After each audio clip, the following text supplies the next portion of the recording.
আসসালামু আলাইকুম। আশা করি সবাই অনেক বেশি ভালো আছেন। আলহামদুলিল্লাহ আমরাও ভালো আছি। নতুন আরও একটি ভ্লগে আপনাদেরকে স্বাগতম। গত ভ্লগটা যেখান থেকে শেষ করেছিলাম আজকের ভ্লগটা ঠিক সেখান থেকেই শুরু করছি। এবারের কক্সবাজার যাওয়া নিয়ে অনেকটাই টেনশনে ছিলাম। টেনশনের কারণটা তো আপনাদের সাথে শেয়ার করবই। তার আগে আমাদের বাস ভ্রমণের ছোট্ট একটা মুহূর্ত আপনাদের সাথে শেয়ার করছি। কক্সবাজার যাওয়ার উদ্দেশ্যে গ্রিন লাইনের স্লিপার কোচে আগে থেকেই আমরা টিকিট কেটে রেখেছিলাম। যদি সব কিছুর টিকিট আগে থেকে না কাটা হতো তাহলে হয়তো ট্যুর প্ল্যান অন্যরকমও হতে পারত। কক্সবাজারে এবার আমরা দুইটা হোটেলে থাকব। একটা হচ্ছে হোটেল রামাদা, যেটা হচ্ছে কলাতলি বিচে, আর একটা হোটেল হচ্ছে ইনানি বিচে, যেটার নাম হচ্ছে বে ওয়াচ। প্রথম দিকে আমরা সিদ্ধান্ত নিয়েছি হোটেল বে ওয়াচে থাকবো, তারপরে হচ্ছে রামাদাতে থাকব।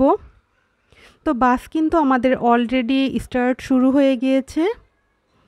এই বাসে যাওয়ার সময় আমরা দুইটা জায়গায় যাত্রা বিরতি পেয়েছিলাম। একটা হচ্ছে কুমিল্লাতে।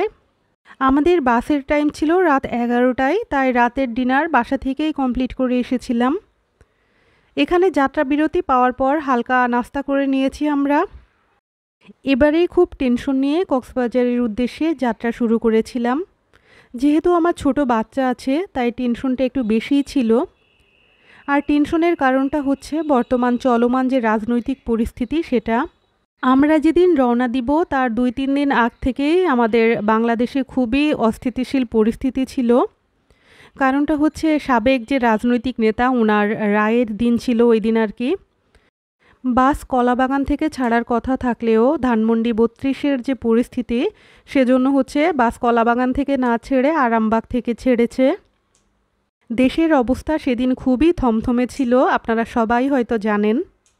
বাসা থেকে বাস কাউন্টারে আসা পর্যন্ত রাস্তায় আমরা অসংখ্যবার দোয়া দুরুদ পড়তে থাকছিলাম যে কোনো বিপদ যেন না হয়। কক্সবাজারে যাওয়ার আগে টুকটাক শপিংয়ের জন্য মার্কেটে গিয়েছিলাম। তখন দেখেছি ফ্লাইওভার দিয়ে যাওয়ার সময় কিছু মানুষ আছে যারা ককটেল ফেলে চলে যায়। কয়েক মিনিট পরে পৌঁছানোর কারণে সেদিন মার্কেটে আল্লাহর রহমতে আমাদের কোনো ক্ষয়ক্ষতি হয়নি। তো এইসব টেনশনের কারণেই এবার ভয় পাচ্ছিলাম কক্সবাজারে যেতে। তো যাই হোক, মহান আল্লাহ আমাদের সহায় হয়েছেন। এটা হচ্ছে দ্বিতীয় যাত্রা বিরতির একটা হোটেল, এখানেও বাস থেমেছিল। অনেক প্রতীক্ষার পর সেই কাঙ্ক্ষিত স্থানে পৌঁছানো।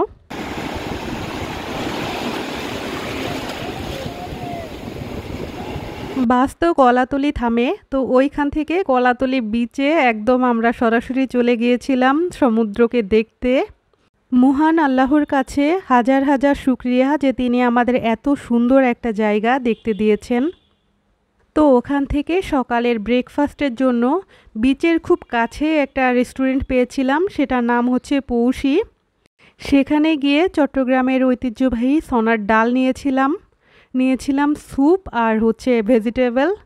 খাবারের মান এক কথায় অসাধারণ। তো আপনারাও চাইলে এইখানে যেয়ে কিন্তু ট্রাই করে দেখতে পারেন, আমাদের কিন্তু অনেক ভালো লেগেছে এখানে।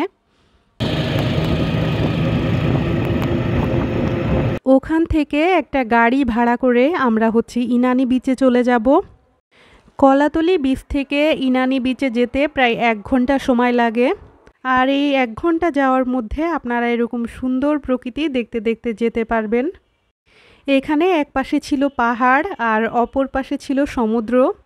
আর এই দুইটার মধ্যবর্তী স্থানে যে মেরিন ড্রাইভ, সেই মেরিন ড্রাইভ দিয়েই আমরা যাচ্ছি।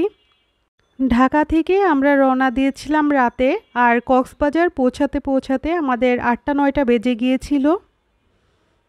তো সেখানে তো দেখলেন, এসেই আমরা একটু সমুদ্রের কাছে গিয়েছিলাম, তারপর ব্রেকফাস্ট করলাম।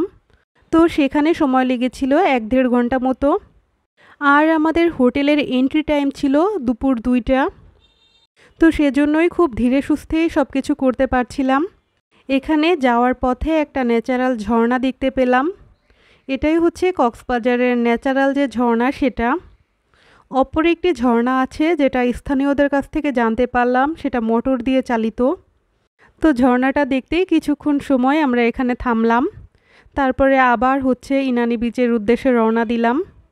আমাদের এই কক্সবাজার ভ্রমণটা আপনাদের সাথে পার্ট বাই পার্ট আমি শেয়ার করব। একই সাথে পুরোটা শেয়ার করতে গেলে ভিডিওটা খুবই লং হয়ে যাবে। তো পুরো ট্যুর দেখার জন্য আপনারা চাইলে আমাকে সাবস্ক্রাইব করে যুক্ত হয়ে থাকতে পারেন।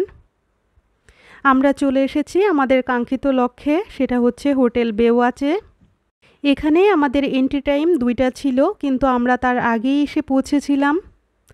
কিন্তু রুম অ্যাভেলেবেল থাকার কারণে আমাদের কোনো প্রবলেম হয়নি, আমাদের ওয়েট করা লাগেনি। আমরা এসেই আমাদের রুমে উঠে যেতে পেরেছি। বলা হয়ে থাকে ইনানি বিচের সবচেয়ে সুন্দর হোটেল হচ্ছে এটা। এটা হচ্ছে আর্মিদের দ্বারা পরিচালিত একটা হোটেল। হোটেলের বাইরের সাইডে এরকম সুন্দর ভিউ ছিল, আর ছবি তোলার মতো অনেক জায়গাও ছিল। এটা হচ্ছে নিচের সুইমিং পুল, আর উপরের দিকেও 3টা সুইমিং পুল ছিল। এখান থেকে খুবই সুন্দরভাবে বিচের ভিউ দেখা যায়, ওই দূরে সমুদ্র দেখা যাচ্ছে। হোটেলটা খুবই সাজানো গোছানো আর পরিপাটি, আর এরিয়াটাও বিশাল। তো আমরা হোটেলের ভিতরের লবিতে এখন প্রবেশ করেছি। প্রবেশ করার পর এখানে আমাদের ওয়েলকাম ড্রিঙ্কস দিয়েছে, আর এটা হচ্ছে হোটেলের লবি থেকে একদম উপরের ভিউ। এই হোটেলটা খুব বেশি দিন হয়নি ওপেন হয়েছে। তো রিসলিয়ার পাপা গিয়েছে রিসিপশনে, উনি হচ্ছে হোটেলের বুকিংয়ের যাবতীয় কাগজপত্র দেখাচ্ছিলেন, আর আমরা এখানে লবিতে বসে দুজনে ওয়েলকাম ড্রিঙ্কস উপভোগ করছিলাম। ওয়েলকাম ড্রিঙ্কস হিসেবে আমাদেরকে দিয়েছিল ড্রাগন ফ্রুটের একটা জুস, সেটার ভিতরে হালকা একটু তেঁতুলের ফ্লেভার ছিল। তো ড্রিঙ্কসটা বেশ ভালোই লেগেছে। আমি আর রিসলিয়া বসে বসে এখানের যে ইন্টেরিয়র সেগুলো দেখছিলাম।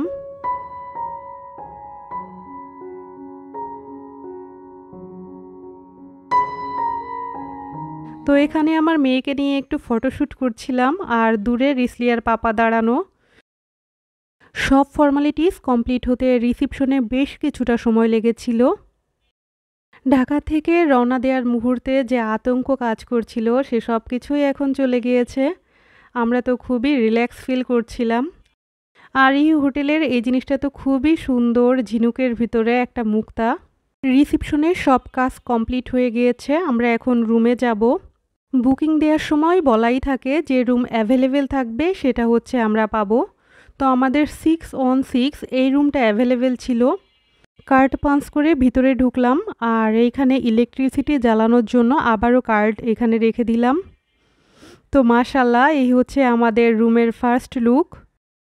নেক্সট ভ্লগে আমরা কিভাবে এখানে সময় কাটালাম আর এই হোটেলের বিস্তারিত সেসব কিছুই দেখিয়ে দিব। সেই পর্যন্ত আপনারা আমাদের সঙ্গেই থাকবেন। আজকের মতো এখানেই বিদায় নিচ্ছি। আল্লাহ হাফেজ।